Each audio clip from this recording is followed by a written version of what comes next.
Welcome to another episode of Inquiring Minds. I'm Steve Harper, and with me, as always, is my amazing co-host, Donna Carlin. Donna, how are you doing today? I'm good. How are you doing? I'm doing great. Any better, it might be illegal. That's what I'm saying. I'm sticking with that.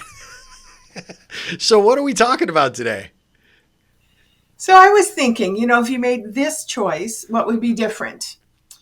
And how do you live with the choice that you made and overcome the fear that you made the wrong one? So it's a multi-step kind of question. Oh yeah, this is complicated. I'm gonna have to write this down. Maybe this might get tough. And when we talk about this is this being fill in the blank, right? That's right. Yeah. So, kind of when I, was thinking about this as we were talking offline, that this is kind of like, you've got multiple doors. Which one do we walk through? And then did we make the right decision walking through, let's say, door number 3?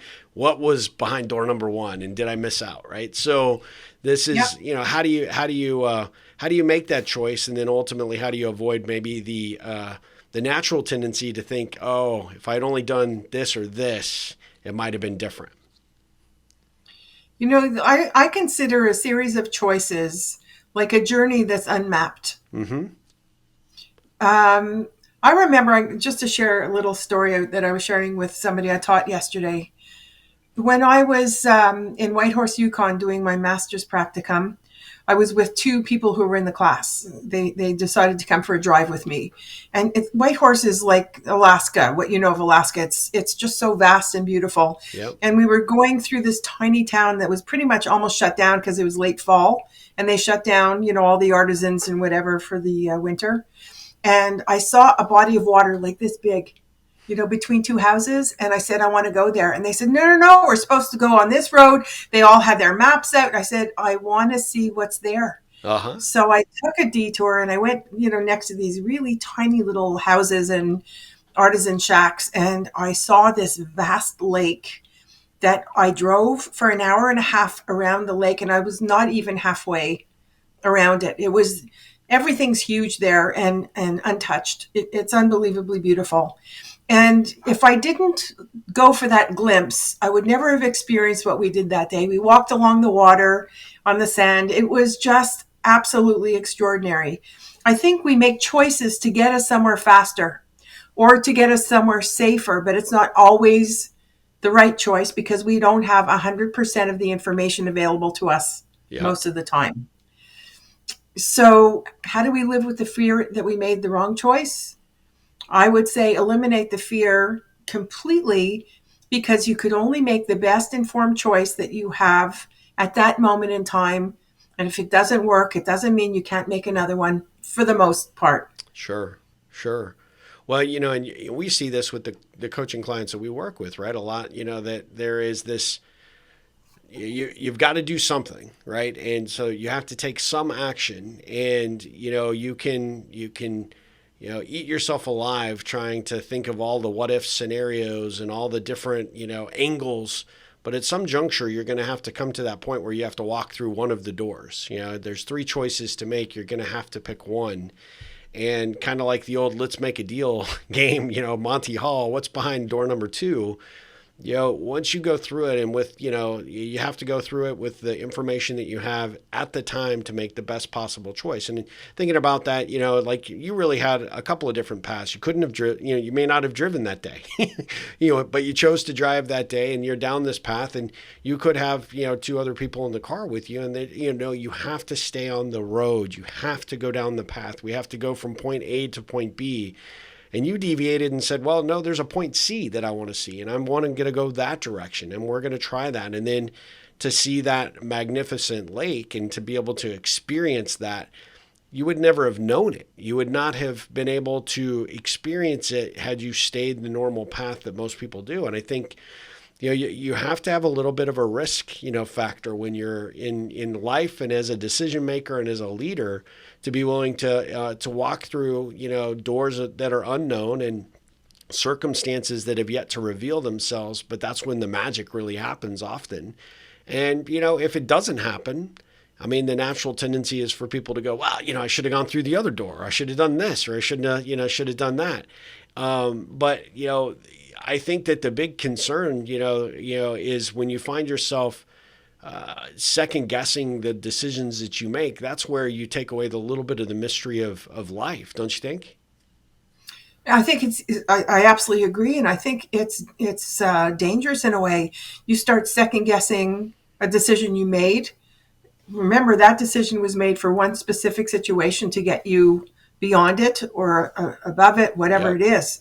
You start second guessing, chances are you're going to second guess every subsequent choice you have to make because you're so still worried about that one. Yep. And that is going to impact your decision making capabilities. I've seen it. I've seen it in the military, even where people are so afraid of implicating lives that they don't want to chance something.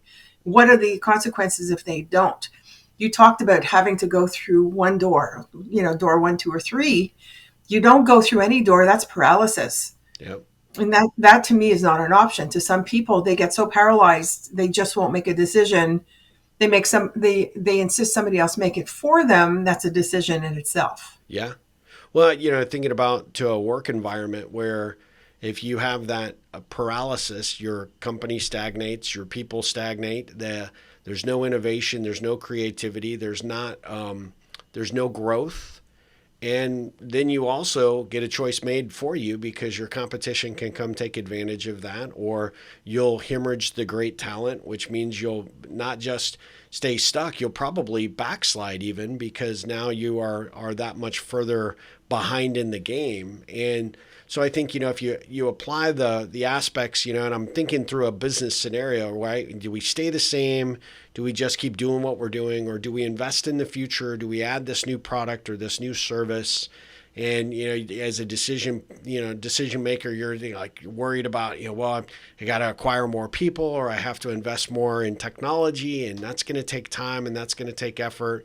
And you look at these things in scenarios and you have to ask yourself, where do you fall in that? What would be your reaction to these situations when they come up? Because I think ultimately, like you said, if you're not constantly making these decisions, you're not constantly opening those doors and walking through them to see what's on the other side, then you're potentially not only stagnating as an individual, but you're potentially, maybe putting your company in jeopardy in some regard. There's a movie, it's an old movie from the 90s, I think, called Sliding Door Moments or Sliding Doors. Sliding doors, yeah.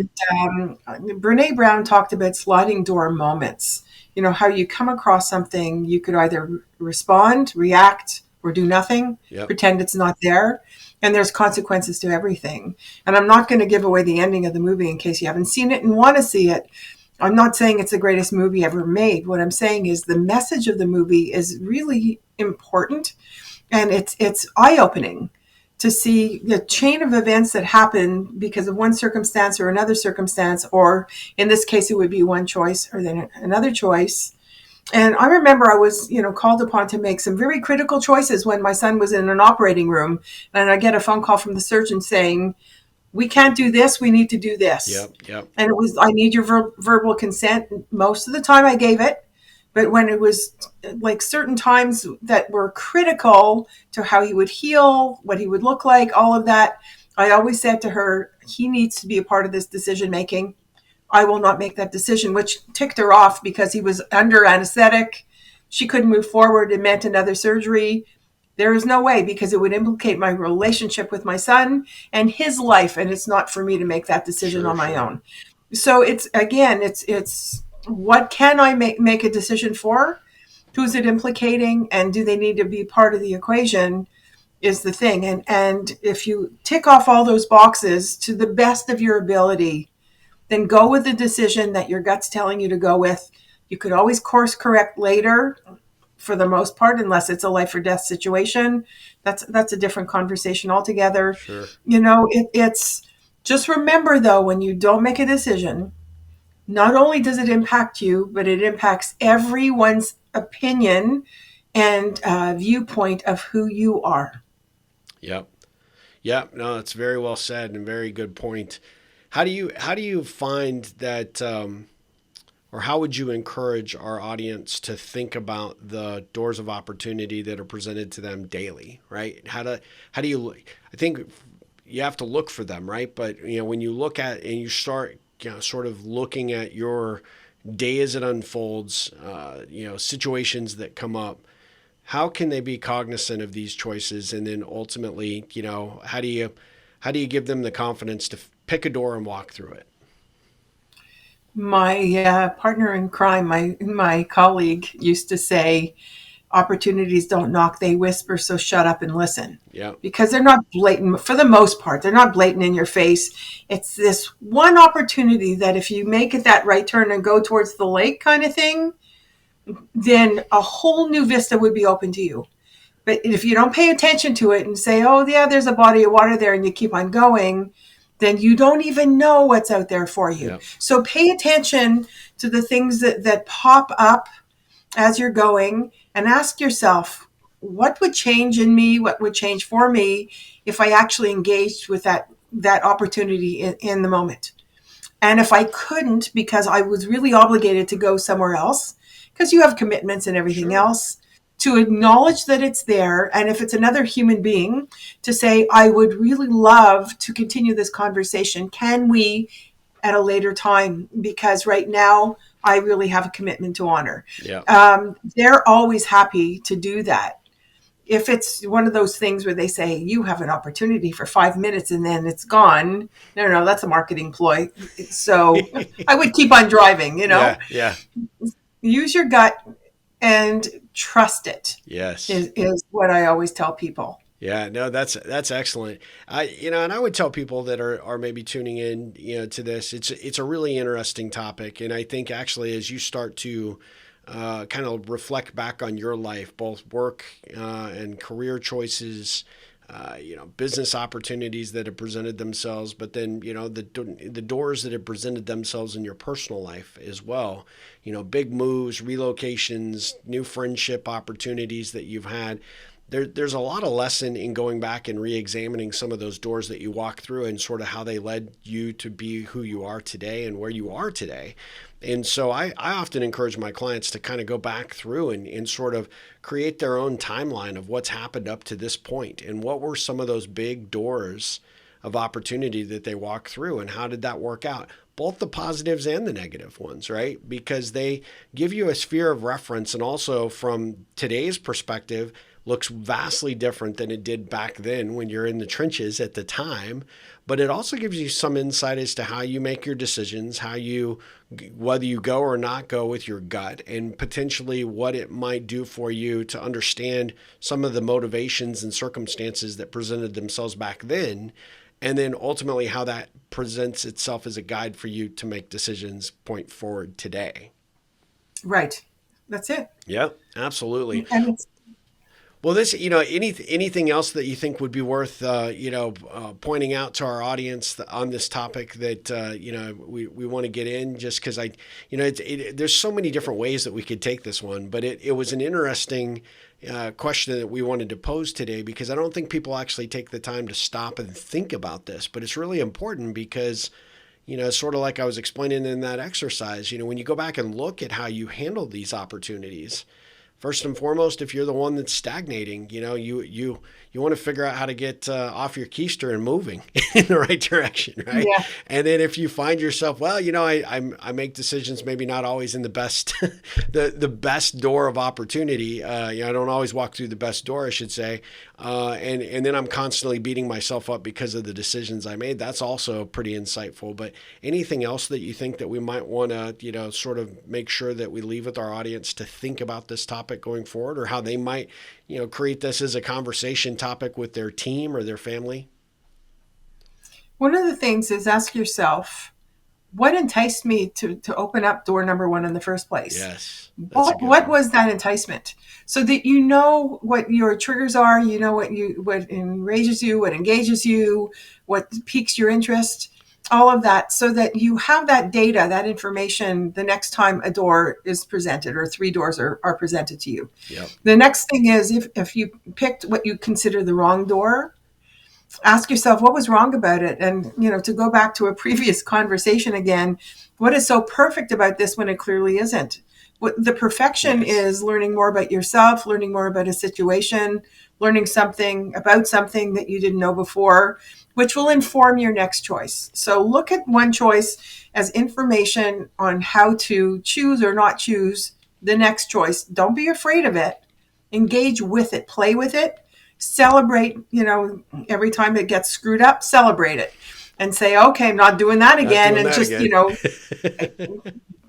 yeah, learn from it, enjoy that you learned from it, and just keep on going. Yep, keep on going. Great advice. I love that. This is, we have gotten such a great response to these conversations, these questions that we're putting out there, and we'd love to hear what you come up with on this particular episode. What did this stir in you? And maybe share with us on our Facebook group something, a door that you walked through that was that really surprised you in terms of the outcome. We'd love to hear those stories. Maybe we will feature it on a future episode, follow up to this conversation or this topic. Donna, speaking of Facebook, how do people get in contact with us? How could they share that story or other topics or ideas they'd like us to cover in a future episode? We have a Facebook group called Inquiring Minds with Donna Carlin and Steve Harper, and invite your friends to be a part of it as well, because we'd love to hear everybody's Yes. opinions and points of view, and any suggestions you have for future conversations. It would be great. As well, you get us on our website. Steve's at ripplecentral.com. I'm at Donna Carlin with a K.com. That's not the URL. It's Donna Carlin, spelled with a K, I should say. For those who are listening and not looking at the YouTube Yeah. video. And our social media links are there, ways to email us. We'd love to hear from you. Yes, we would definitely. And if you happen to be on YouTube and you haven't yet subscribed to Inquiring Minds with Donna Carlin and Steve Harper, please search that up, look for it on YouTube and subscribe and click the little bell for notification. We are releasing episodes every week on a Tuesday, and we've had plenty of great conversations. There's a lot of great content that we've been able to generate, and I'm having a blast having these conversations with you, Donna, and I can't wait for the next one. Me too. All right, everybody, you take care, and we will be back very soon with another episode of Inquiring Minds. Until then, take care. Take care times Have a two, good I one. guess. Have a good one.